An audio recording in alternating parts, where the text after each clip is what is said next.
بلغ مقاصدنا واغفر لنا ما مضى يا واسع الكرم.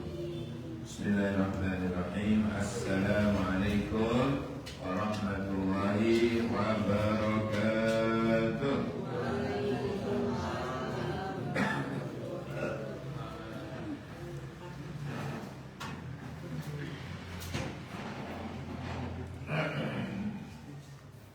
Alhamdulillahilladzi an'amana bi ni'matil iman wal islam. Asyhadu an la ilaha illallah wahdahu la syarika lah wa asyhadu anna sayyidana Muhammadan abduhu wa rasuluhu la nabiyya wa la rasula ba'dah.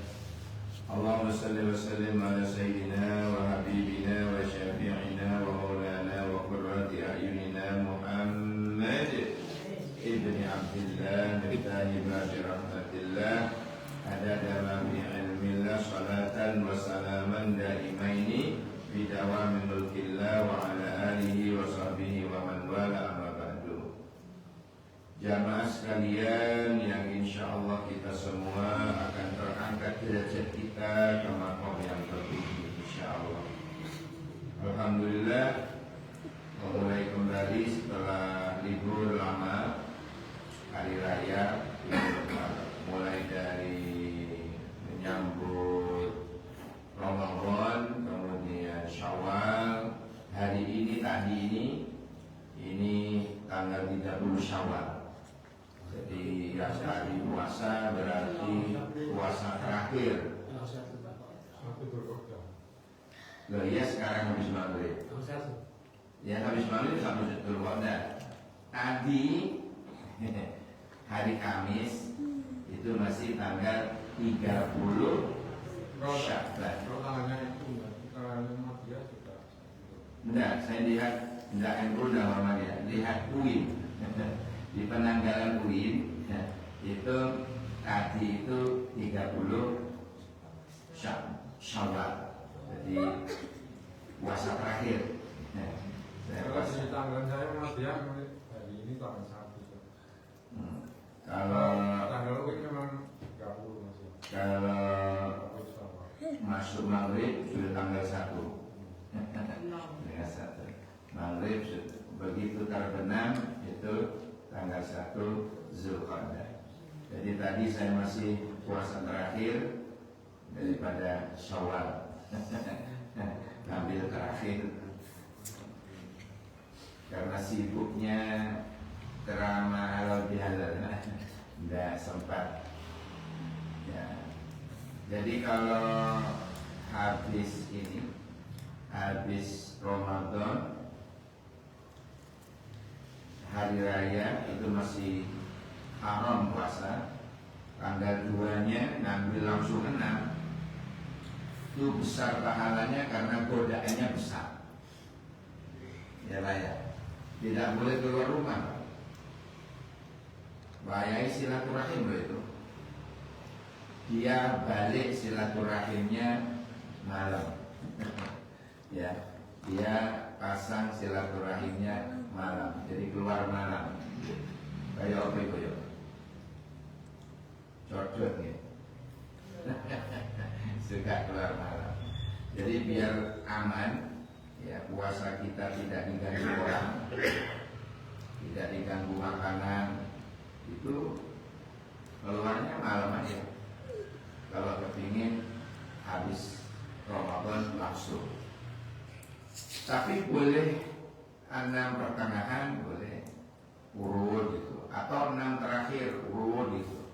Tapi yang lebih ringan lagi ada caranya. Ya, jadi Senin puasa sambil lalu niat Syawal. Selasa Rabu libur kayak silaturahim. Karena awal-awal Pak masih hari raya. Kamis puasa lagi. Ya, sambil lalu niat Syawal. Jadi ambil 3 kali Senin saja, 3 kali Kamis saja lunas. Nah, itu cara-cara yang diambil oleh ulama-ulama kita agar tidak mengganggu silaturahim kita. hati-hati. Nah, jadi kalau terpaksa, kadang-kadang terpaksa bertamu dalam kondisi puasa, itu susah jawabnya. Ketika sudah air sudah di depan mata, monggo sekecaakan, katanya opo itu, katanya ngomong maaf kalau puasa, ria kan? Dia pamer kalau dirinya masih ibadah. Repot, gak ngomong untuk ngomong. Kalau niatnya untuk apa namanya, untuk biar siar, Nah, siar nih. Ya gak boleh ngomong kalau ditanya. Repot Pak, repot. biar contoh anak-anak. Oh lain, itu bukan bertamu kalau ke rumah anak. Silaturahim ke rumah anak lain. Kalau ke rumah orang itu susah. Makanya dianjurkan keluarnya malam kalau silaturahim. Biar kalau disuguhi oke. Kalau siang Pak repot siang. Mau ngomong maaf kalau poso, ria. Apapun itu ria. Diketahui orang. Padahal ibadah sunnah itu semestinya nyingit-nyingit. Ya, sehingga tidak ada orang tahu kecuali dirinya dan Allah. Itu afdalnya. Tapi dalam hadis sih konteksnya mungkin lain kan ya. Kalau di kalangan Solimu gitu. Oh Ramadan itu Pak. Pas Ramadan. Ramadan itu. Kalau dijak mengkar orang jangan dilawan, tapi mengatakan afwan, ana shaim. Maaf, saya lagi puasa. Untuk maghrib Pak, buat tos. Jangan gitu. Nah, itu bukan sunnah, tetapi mengatakan afwan, ana shaim itu dia tidak meneruskan kejahilannya. Apa dijahilin, biar tidak jahilin terus. Mengatakan ana shaim, otomatis dia mengatakan saya puasa, anta puasa. Ramadan itu bukan sunnah. Tapi kalau momen sunnah memang harus dirahasiakan. Nah, jadi apa namanya, kalau ngomong-ngomong kepada keluarga untuk biar ditiru itu bagus. Namanya keluarga, anak-anak nginep di rumah, besok kita buka, ayo sahur puasa ini. Nah, itu bukan ria itu Pak, mendidik. Ya, mendidik anak-anak kita agar terbiasa puasa itu bagus. Bukan ria itu, bukan pamer orang anak. Ya enggak. Ya, baik. Kita lanjut hadis berikutnya ya. Atani takkoning ingsun atin min indi rabbi, seorang utusan dari Tuhanku Azza wa Jalla. Siapa berarti utusan dari Tuhanku? Kebanyakan oleh ulama ahli hadis diterjemah Jibril alaihissalam yang suka datang kepada Nabi. Maka kemudian dia berkata kepada Nabi Muhammad. Ya, Jibril ini berkata kepada Nabi Muhammad. Faqala man shalla alaika, barang siapa yang bersolawat kepadamu wahai Nabi, min ummatika, di antara umatnya jenengan, salatan satu kali saja, Allahumma sholli ala sayyidina Muhammad, menutup Allahumma sholli ala sayyidina Muhammad, sekali saja, kataballahu lahu, maka Allah mencatatnya lahu baginya, biha dengan sholawat tadi itu, dicatat asyara hasanat, 10 kebaikan, 10 pahala. Satu sholawat dibalas 10 kebaikan. Wa maha anhu, dan menghapus dari orang tersebut asra sayyiat 10 kejelekan, 10 dosa. Dia mendapatkan 10 pahala dan terhapus 10 dosa.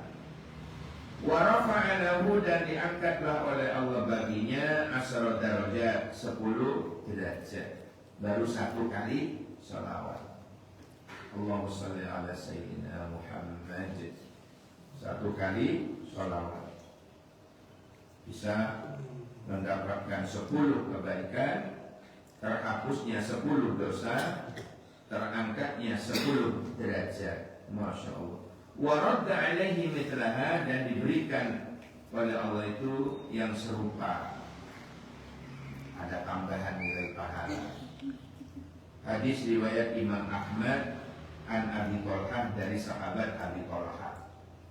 Hadirin sekalian yang dirahmati Allah, ini baru 1 kali. Bagaimana kalau kita 1 putaran tasbih itu, artinya kita 100 membacanya, istiqomah.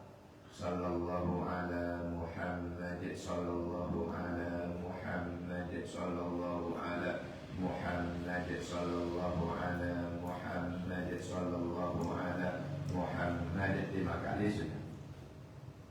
Bagaimana kalau sampai 1 putaran tasbih?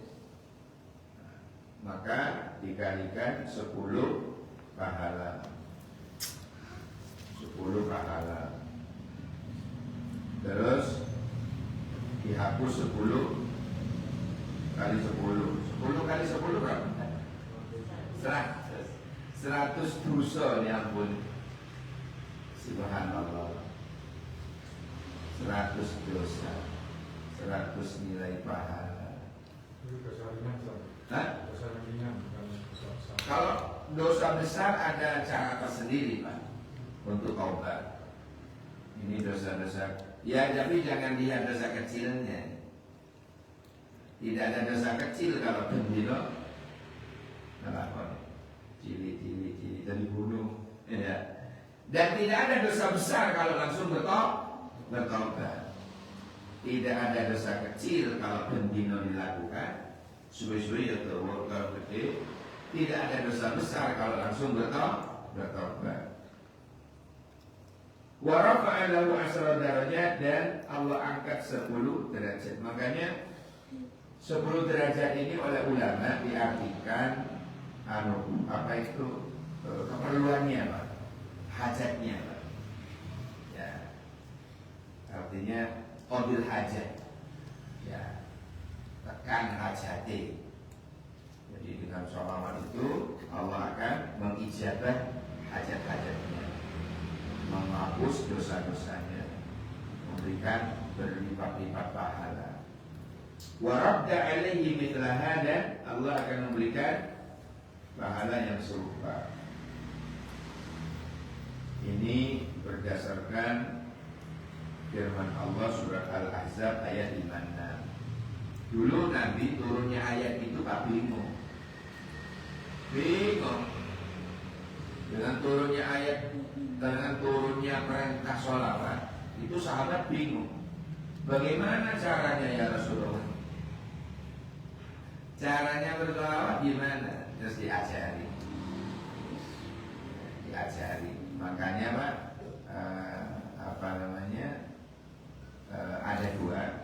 ada dua macam kelompok ulama yang niru apa adanya dari Nabi tanpa memberikan gelar Sayyidina. Ada yang memberikan gelar Sayyidina itu karena dia tidak jambar, gitu. Jadi dahulukan akhlak. Ada ulama yang apa adanya, ada ulama yang mendahulukan akhlak, gitu. Tadi saya kebetulan buka Instagram tentang dalamnya dindingnya Ka'bah di dalam. Terus oleh yang nyuting itu tepat bacaan sholawat. Di situ ada sayyidina di dinding Ka'bah itu. Allahumma sholli ala sayyidina Muhammad gitu. Wa ala alihi wa sahbihi wasallam di dinding Ka'bah itu. Jadi mulai kemudian sudah ditulis begitu. Jadi itu oleh ulama yang mendahulukan akhlak. Tapi kalau yang tidak menggunakan sayyidina itu apa? Alasannya, loh, Nabi mengajarkan begini, saya ikuti aja apa adanya. Kalau katanya yang ini, oh jangan, karena nanti takut janggal. Gitu. Manggil ayahnya saja dan nyeluk jenengnya ya kurang ajar. Apalagi menyeluk kanjeng Nabi. Sing alasannya pakai sayyidina. Sing alasannya tidak pakai, dia punya juga loh. Saya apa adanya. Saya diajari begini, ya wis ngene. Gitu. Saya ulangi, kalau yang pakai sayyidina, dia menggunakan dalil lain. Nabi pernah mengatakan, ana sayyidul anbiya wal mursalin. Saya adalah sayyidnya para nabi dan rasul. Kemudian dipakailah menggunakan sayyidina. Bapak kita, bapak kami. Jadi tidak jambar. Tidak jambar. Tapi kalau yang menggunakan, ya yang tidak menggunakan sayyidina di dalam sholat, murni kepingin apa yang disampaikan Nabi, bagus. Tapi kalau menggunakan tadi ulama yang mendahulukan akhlak juga benar. Jadi ada yang salah, yang salah yang tidak tahiyat akhir, yang tidak tahiyat awal, yang tidak sah. Baik. Berikutnya,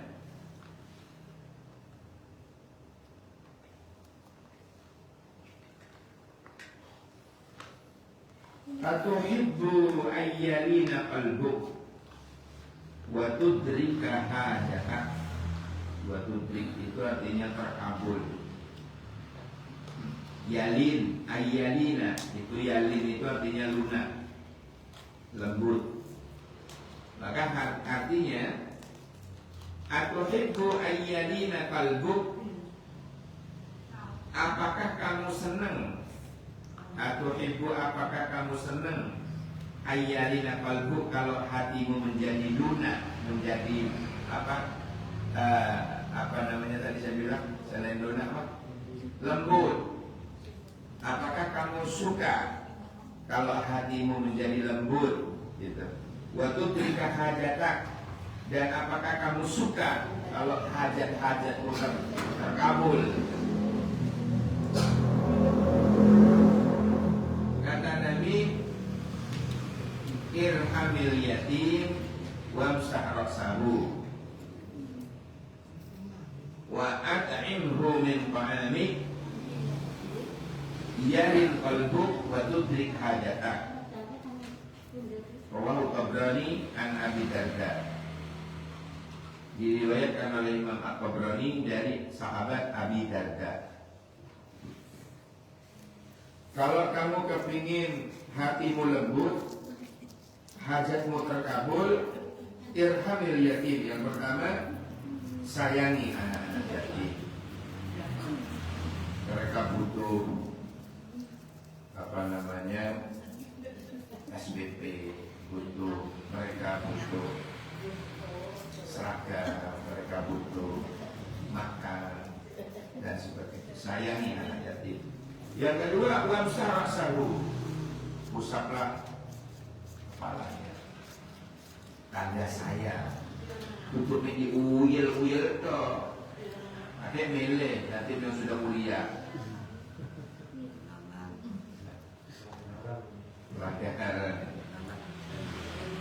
Wa'at'imhu min ta'amik, dan berilah makan dari makanan.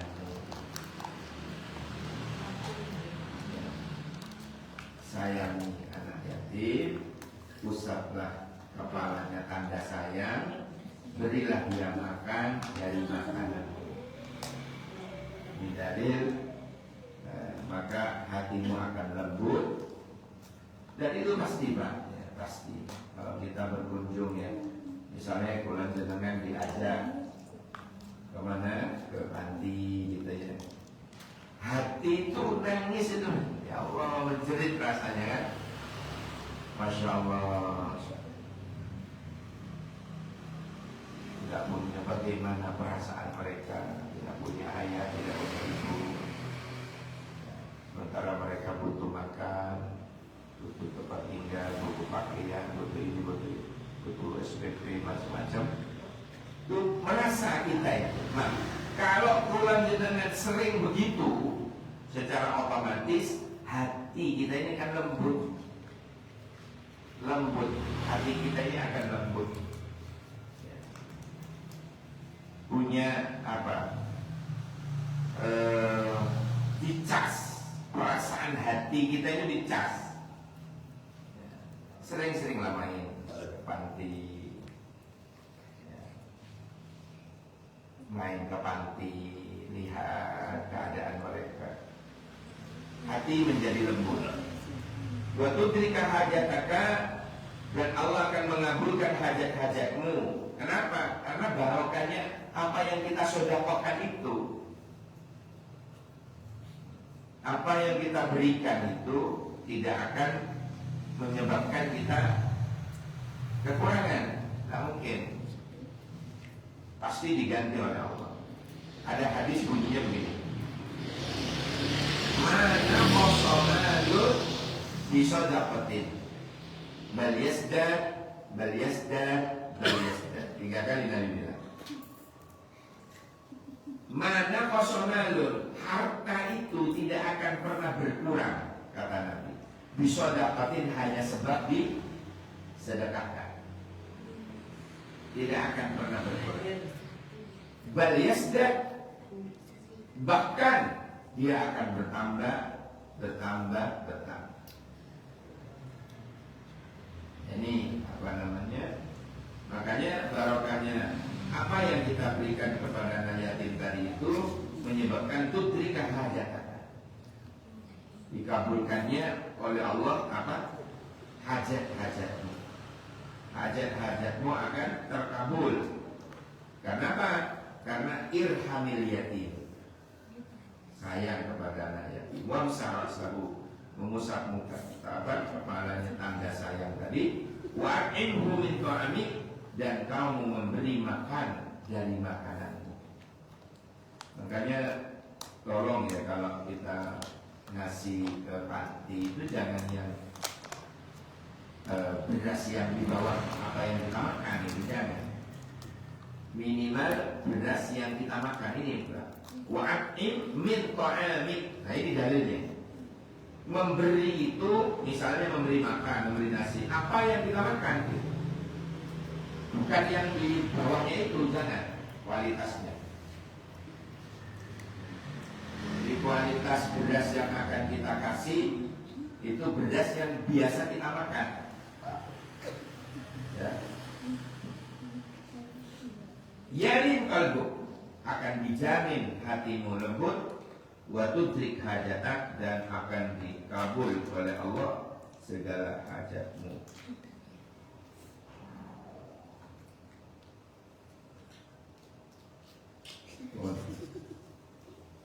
Berikutnya,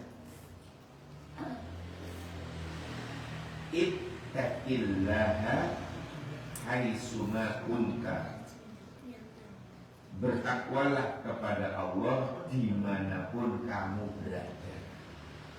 Jadi takwa itu bukan hanya ketika ngaji ngeten ini. Takwa, Masya Allah, takwa kepada Allah. Juga pindah ke pasar, ngintip, itu sudah tidak takwa lagi. Pas ngaji takwa, kok keluar ke masyarakat nyolong koloni masyarakat. Jangan begitu. Itu tidak takwa. Jadi bertakwa kepada Allah dimanapun kamu berada. Wa asbi'is sayyi'atal hasanata tambuha, dan ikuti perbuatan jahatmu itu dengan perbuatan yang baik. Untuk nebus, langsung ditebus. Tambuha pasti akan menghapusnya. kebaikan-kebaikan yang kita lakukan setelah melakukan kejahatan, maka itu tambuha, pasti akan menghapusnya perbuatan jahat, ya, langsung ditebus dengan perbuatan yang baik. Wa khaliqin nasa, dan gaulilah manusia, bergaullah kalian dengan manusia itu bikhuluqin hasanin, dengan budi pekerti yang baik, terutama sanak kerabat, ya. Kedua orang tua, adik kandung, kakak kandung, ya, kakak kandungnya ibu, adik kandungnya ibu, kakak kandungnya bapak, adik kandungnya bapak, itu semua masih wal quraba, sanak kerabat. Itu kata Nabi bikhuluqin hasanin, tetangga. Jadi tetangga itu kan dimulai dari lingkup RT, melebar lingkup RW, melebar lingkup kelurahan, itu tetangga. Wa khaliqin nasa bi khuluqin hasanin, bergaullah kalian dengan manusia bi khuluqin hasanin, dengan budi pekerti yang baik. Orang itu Pak, kalau berakhlak, ya, orang itu kalau berakhlak itu tidak pernah rugi, ya. Orang kalau berakhlak yang baik, akhlak itu ada dua, ada akhlakul sayyi'ah, ada akhlakul hasanah, ya. Akhlakul kalimah, ada akhlakus sayyi'ah, ada akhlakul madmumah, ada akhlakul mahmudah, terpuji. Kebalikan dari mahmudah, madmumah, tercela. Kalau akhlakul karimah itu akhlak yang mulia, kebalikannya adalah akhlakus sayyi'ah, akhlak yang jelek. Tapi kita oleh Nabi diajarin dan bahkan dicontohin oleh Nabi, kan, bagaimana menghadapi anak yang lebih muda, bagaimana menyikapi orang yang lebih tua di antara kita. Itu Masya Allah diajari langsung oleh Rasulullah. Bahkan Nabi pernah mengatakan, laisa minna man lam yarham saghirana wa lam yuqir kabirana. Bahkan diancam begitu oleh Nabi, kan, diancam oleh Nabi, laisa minna, bukan golonganku, bukan umatku, man lam yarham saghirana, bagi orang yang tidak sayang kepada yang lebih muda, walam yuqir kabirana, dan yang tidak hormat takdim kepada yang lebih tua. Sampai dikatakan laisa minna, bukan umatku, bukan golonganku.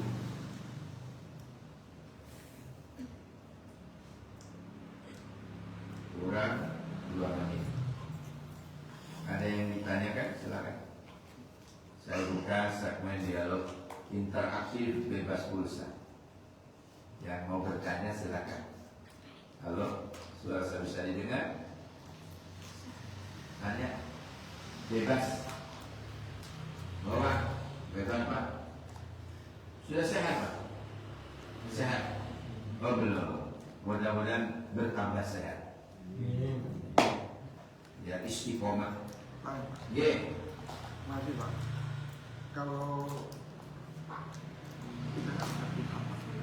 kita kan sudah tua, kalau sholat fardu umpamanya, kita itu waktu 3 rakaat atau 4 rakaat asar itu umpamanya, kita lupa. Ini wis petang rakaat lagi atau sebaiknya gimana Pak? Melo imam. Enggak, kalau sendiri. Oh, kalau sendiri. Kalau sendiri. Padahal wajib itu disunahkan ke masjid. Tak tunggu sini. Ya. Jangan suka sholat sendiri. Tapi kalau sholat sendiri, misalnya baru datang pulang dari bepergian, mau ke sini sudah telat banyak, ya Pak ya, karena otomatis sholat sendiri. Maka caranya kalau bingung kita ini sudah berangkat ke berapa, sunnahnya ambil yang lebih sedikit. Ambil yang lebih sedikit. Iki wis telu, apa wis papat? Ambil telu. Iki wis telu, apa sih loro? Ambil loro. Untuk kehati-hatian. Jenenge lali. Ya. Kan dulu ada ibu-ibu, anaknya PAUD. Ya, anaknya masih PAUD. Ada kursi, anaknya suruh duduk situ. Kamu duduk sini, jangan kemana-mana. Mama mau sholat, iya man. Diam-diam anak ini memperhatikan mamanya yang sholat. Ya, setelah salam, assalamualaikum, assalamualaikum. Si anak ini langsung tanya, mama sholat apa? Zuhur. Loh, kok 5? Kata Bu Gulu.